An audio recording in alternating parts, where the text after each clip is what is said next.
இது வந்து அமிர்தா ஹிந்தி பாட்மாலா கிளாஸ் 4. இதில் வந்து அந்த என்ன சாப்டர், மாக்கி சீக் சாப்டர் 3, அதோட க்ரியேட்டிவ் எக்ஸ்ப்ரெஷன் ரச்சனாத்மக் அபிவியக்தி. இதில் வந்து இந்த பிக்சர் கொடுத்துட்டு பிக்சர் பார்த்து சென்டென்சஸ் மேக் பண்ண சொல்லுவாங்க, இல்லை அதுக்கு ரிலேட்டடான எக்ஸசைஸ் ஏதாவது கொடுப்பாங்க. ஸோ இதில் வந்து உங்கள் வீட்டில் உங்கள் அம்மா அப்பாலாம் வந்து உங்களுக்காக நிறைய வேலை செய்கிறாங்க, நீங்கள் அவங்களுக்காக என்ன செய்கிறீங்க, என்னெல்லாம் ஹெல்ப் பண்ணுறீங்க அப்படின்னு கேட்டாங்க அப்படின்னா நீங்கள் இந்த மாதிரி எழுதலாம். அம்மாவுக்கு நான் வந்து சமைக்கிற டைமில் அவங்களுக்கு ஹெல்ப் பண்ணுவேன். கானா பனாத்தே சமைக்கிற டைமில் நான் வந்து கானா பனாத்தே சமைக்கிற டைமில் அப்படி மாக்கி மதத் கருங்க, எங்கள் அம்மாவுக்கு ஹெல்ப் பண்ணுவேன்.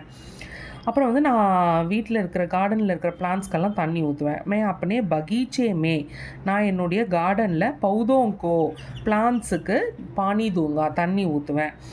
அப்புறம் நான் வந்து துணியெல்லாம் மடித்து கபோர்டில் வைப்பேன். கப்படே மோடுக்கர் நான் துணிகளை மடித்து அல்மாரிமே ரக்கு தூங்கி கபோர்டில் வச்சுருவேன்.